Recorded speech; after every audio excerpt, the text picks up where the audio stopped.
तो लेक्चर है work done to rotate electric dipole in uniform electric field. Uniform electric field में किसी dipole को रोटेट करने में जो वर्क डन होता है वो कितना होता है वो हमें समझना है। तो फॉर्मूला है W is equal to PE in bracket cos θ1 minus cos θ2 minus cos θ1। इसे कुछ भी लिखा जा सकता है, cos θ1 माइनस cos θ2 लिख लो या cos θ2 मतलब दो एंगल है जो cos के साथ है उनका डिफरेंस। तो वो आपके ऊपर डिपेंड करता है उसको क्या मानो। यदि if θ2 is equal to 0 degree and θ1 is equal to θ, यदि कोई डायपोल है θ डिग्री से उसको θ डिग्री से उसको 0 डिग्री पर ले आए तो बताओ उसका फॉर्मूला क्या बन जाएगा। PE cos θ2 की जगह 0 और θ1 की जगह तो बन जाएगा PE 1 माइनस cos θ। अच्छा, इसको प्रूव करने के दो तरीके होते हैं। कितने तरीके हैं? विथ रीजन आप समझेंगे। अगर कोई ऑब्जेक्ट है समझना और उस पर फोर्स लगाया जाए, क्या लगाया जाए? फोर्स जो हो वो यूनिफॉर्म फोर्स हो, यानी एक समान फोर्स, एक जैसा बल 2 न्यूटन 4 न्यूटन का लगातार लगा और उसको कुछ डिस्टेंस पर ले जाए, यानी वो कैसी डिस्टेंस पर? लीनियर डिस्टेंस पर, रेखीय दूरी चलाए या रेखीय विस्थापित करे। तो कार्य का फॉर्मूला होता है बल गुणे विस्थापन, यानी FD cos θ। सुना है आपने? FD cos θ। यहाँ जो विस्थापन यानी डिस्प्लेसमेंट है वो कैसा डिस्प्लेसमेंट है? Linear displacement. अच्छा, अगर किसी ऑब्जेक्ट को बीच से ऐसे हम रोटेट करें तो क्या ये वर्क नहीं हो रहा?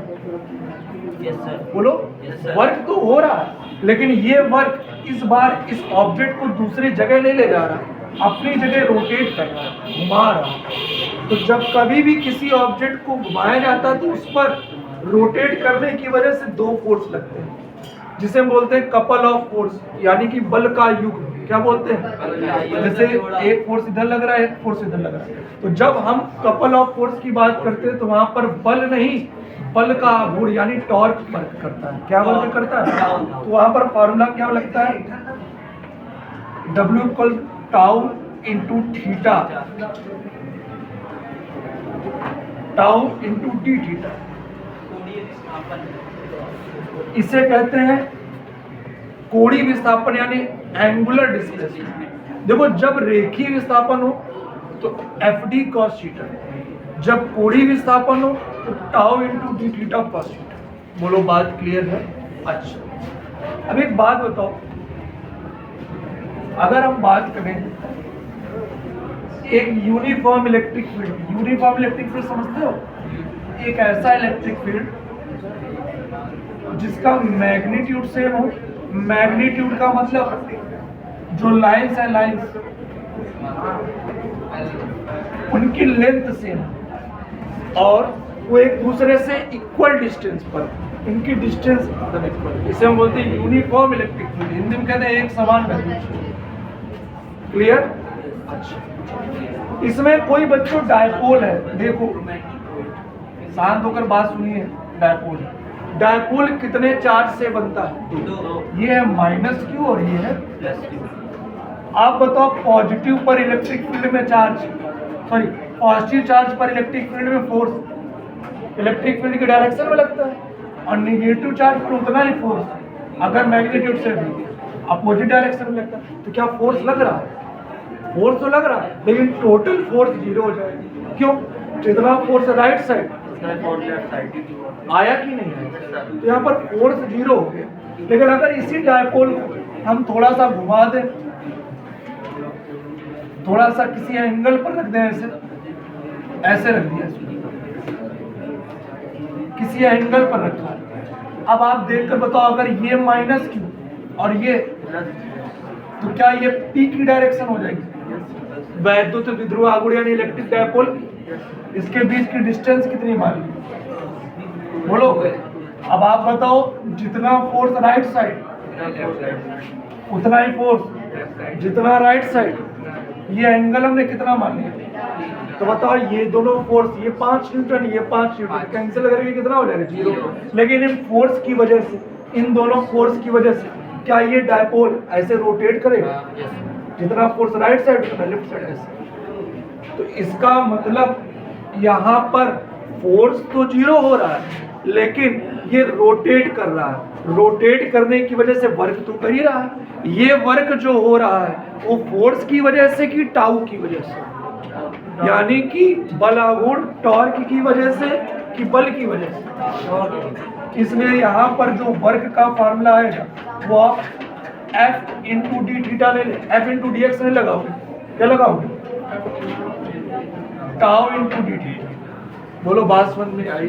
अच्छा हाँ, अब एक बात और बताओ, क्या ये थीटा लगातार चेंज होगा? थीटा लगातार चेंज होगा तो ये वर्क भी चेंज होगा। इस तरह के वर्क को निकालने के लिए इसे हम कहते हैं वेरिएबल वर्क। कैसा वर्क? तो वहां पर हम इंटीग्रेट करते हैं। जैसे आपने फॉर्मूला किया पढ़ा था, W बराबर F इंटू डी एक्स। ये सिंपल था फॉर्मूला। एक W बराबर vector F dot vector D. दोनों में अंतर क्या था? ये तब लगता था जब फोर्स लगातार बदले, और ये तब लगता था जब फोर्स एक जैसा रहे। इन दोनों में क्या अंतर होता है? तो ये लगातार चेंज हो रहा है। तो टाउ की वैल्यू बताओ क्या होती है? टाउ का फार्मूला आपने किसी मूवमेंट में पढ़ा था शायद। टाउ इक्वल टू होता है P E साइन थीटा। बहुत सिंपल है और ये भी बहुत इंपॉर्टेंट है टाउ की वैल्यू।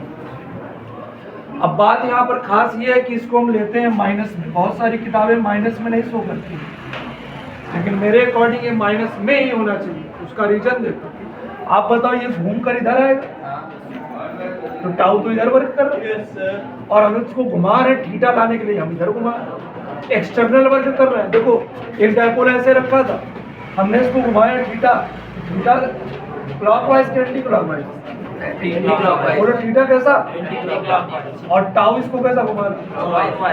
एक ऐसे घुमा रहा, हम एंगल ऐसे घुमा रहे। डायरेक्शन बताओ। इसलिए थीटा 180 होगा। ए डॉट बी बराबर A B cos theta, F dot D बराबर एफ डी कॉस थीटा।